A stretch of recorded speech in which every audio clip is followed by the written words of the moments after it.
কি বলবো ভাই, মাদ্রাসা চাইতে ইচ্ছা করতে যায় তাই পাঠাই দেয়। আম্মু না অনেকবার আমাকে পাঠাই দেয়, কোনো সময় আমি বাসায় থাকতে পারি না, সবসময় আমাকে মাদ্রাসায় যেতে হয়।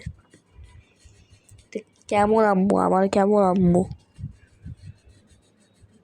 না জানলে আমাকে একবার থাপ্পড় মেরে তারপর আমাকে যেতে দেয়। কি কথা ভাই। আর এই যে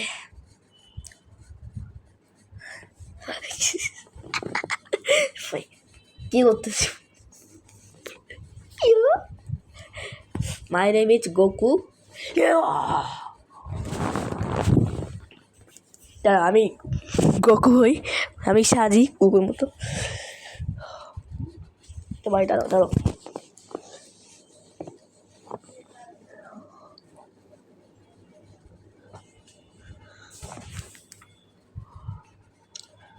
আই এম গোকু।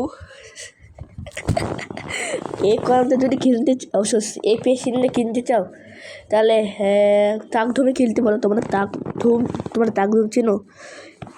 এটা কেনার জন্য তাকধুমে যেতে হবে, আর দাম হলো 40 টাকা মাত্র। 40। এই দেখো,